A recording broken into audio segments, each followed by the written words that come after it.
Antes de iniciar o nosso estudo de hoje, eu queria pedir a você que desse um like e se inscrevesse no canal para você receber todos os vídeos que vamos fazer desse estudo desse livro. Somos todos filhos de Deus? Então vamos entrar em oração para pedir ao Pai direção para esse estudo. Curva a sua cabeça. Nosso Deus, em nome do teu maravilhoso Filho, Senhor Jesus, pedimos que o Senhor abra o nosso entendimento e que o Senhor Jesus nos dê direção através do teu maravilhoso Espírito, para que possamos entender o que o Senhor quer falar conosco através deste estudo. E que o Senhor venha, meu Senhor, colocar dentro de nós a tua palavra, abrindo o nosso entendimento, como também os nossos olhos, em nome do Senhor Jesus. Então vamos agora, hoje é capítulo 3, aula 6. Filhos da religião é o estudo de hoje. Vamos a esse estudo na página 27. Página 27. A religião tem sido a principal arma do inferno na destruição dos povos em todos os tempos. Ela tem separado pessoas, famílias e nações, chegando ao ponto de conduzi-las à guerra. Tem sido um elemento divisor tão nocivo à sociedade que são necessárias leis duras para obrigar os seus fiéis a respeitarem uns aos outros. Se a religião fosse algo puro e verdadeiramente benéfico, as pessoas que praticam não precisariam de leis como a liberdade ao culto para que se houvesse respeito. Os verdadeiros seguidores do Senhor Jesus Cristo trazem dentro de si a consciência do amor, respeito ao semelhante, independentemente de cor, sexo, ou de etnia, ou de religião. Quanto a isso, o Senhor Jesus deu a seguinte orientação: amai-vos os vossos inimigos. É fácil, né? Bendizeis os que maldizem a seu respeito. Fazei o bem aos que os odeiam. Orai pelos que vos maltratam e vos perseguem, para que sejas filho do Pai. Você quer ser filho de Deus? Você tem que praticar isso. E ele diz mais, hein? Filho do Pai que está no céu. Porque se fazeis o sol se levantar contra os maus e os bons, e a chuva desce sobre o justo e sobre o injusto, se amardes os que vos amam, que galardão teriam se fizesse isso? Não fazeis também os publicanos mesmo? As pessoas lá de fora, amiga. Se você me ama, eu te amo. Se você não me ama, eu não te amo. Se você não gosta de mim, eu não gosto de você. Isso é todo mundo assim. Nós que somos de Deus, nós que somos cristãos, nós não. Nós amamos os que nos odeiam. Oramos pelos que nos perseguem e nos maltratam. É o preço que se paga pela salvação. Isso está no livro de Mateus, no capítulo 5, no verso 44 a 46. Diz que a religião existe para ligar o homem a Deus. É uma grande mentira. Se isso fosse verdade, o mundo não estaria em paz e em harmonia. Na verdade, a religião tem servido para afastar as pessoas de Deus e assim destruí-la. Valendo-se da emoção de maneira sutil, a religião tem neutralizado a razão. Por conta disso, os intelectuais têm se tornado cada vez mais céticos quanto à existência de Deus. Olha, quanto mais a pessoa se aprofunda no conhecimento mundano, mais distante de Deus ela fica.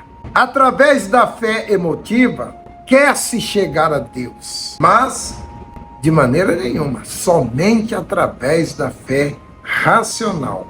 Por isso, ele nos tem dado as suas leis morais, sociais e espirituais, que, respectivamente, diz respeito ao comportamento do individual e ao bom convívio em sociedade e ao relacionamento com o Espírito Santo. Esses são os princípios inseridos nos 10 mandamentos e nas leis entregues a Moisés no Monte Sinai. Apesar disso, por pura ignorância espiritual, a maioria das pessoas insiste em cultivar mais suas tradições religiosas do que a comunhão com Deus. Esse comportamento perdura desde os tempos em que o Senhor Jesus esteve na terra conosco. A rebelião de Adão contra o Criador resultou na perda imediata da visão espiritual. E a pureza e a inocência deu lugar a uma visão estritamente física e carnal. O entendimento espiritual é uma ferramenta fundamental no relacionamento com o Espírito Santo. Sem ele não há quem possa ensinar, quem possa orientar, quem possa conduzir, inspirar e fortalecer o ser humano no caminho do bem. A falta de entendimento espiritual significa a falta de direção do Espírito Santo. É sinônimo de uma vida de incerteza. É como um barco sem leme no meio do oceano. Ele fica assim, à deriva, porque não tem quem o conduz. Quantas pessoas vivem um verdadeiro inferno dentro de suas próprias casas por terem se casado com a pessoa errada? As consequências desse mau casamento são as piores possíveis, pois os filhos certamente vão refletir o resultado do desentendimento dos pais. Família destruída gera-se filho destruído. Quantas pessoas sacrificam anos de sua vida, dinheiro, na conquista de uma determinada profissão? E depois de formada, descobrem que não era aquilo que de fato ela queria fazer. Não são poucos, são muitos aqueles que têm se dedicado a uma profissão e depois descobrem que não era aquilo, não se satisfaz, não é feliz no que faz. Esses são alguns dos milhares de exemplos vividos pelos seres humanos, simplesmente por falta de uma direção espiritual. Diz lá que a palavra do Senhor é luz para os nossos caminhos e lâmpada para os nossos pés. Quando somos dirigidos por ela, fatalmente não erraremos, vamos acertar o caminho.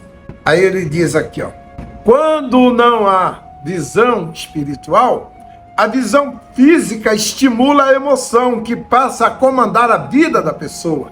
Por conta disso, nasceu por meio dos primeiros pais. A desordem se alastrou em toda a humanidade. Tudo por conta da desobediência de Adão.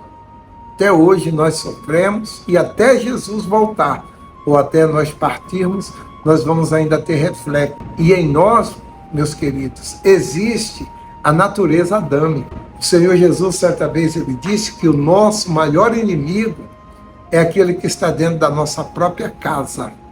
E a sua casa, a minha casa, é esse corpo que você está vendo aí, Essa imagem que você vê minha, é a minha casa. Eu estou dentro dela. E olha, ela é inimiga minha, porque é uma guerra, viu? Só a misericórdia de Deus. E você sabe do que eu estou falando, porque você também vive a mesma guerra. Você tem que estar constantemente falando não para você. É ou não é? Vamos a Gênesis 3:7, que diz assim: Então foram abertos os olhos de ambos, de Adão e Eva.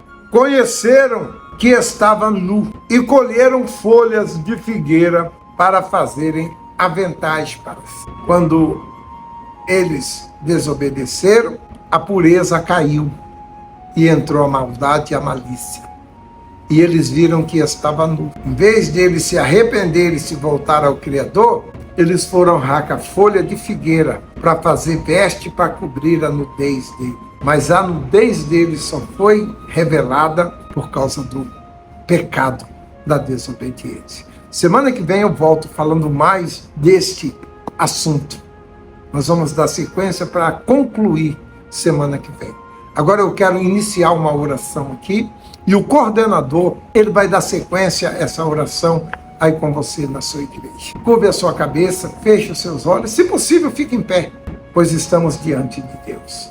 Nosso Pai, agradecemos o Senhor por esse ensinamento. Não deixe que venhamos cair em tentação, Senhor. Não deixe que venhamos te negar, Jesus, mas que venhamos permanecer firmes até o fim. Guarda a nossa fé, guarda a nossa casa, nossa família, guarda, meu Pai, os nossos entes queridos e nos mantém nessa fé, meu Jesus, até o fim, para que possamos ser e nos tornarmos teus filhos eternamente.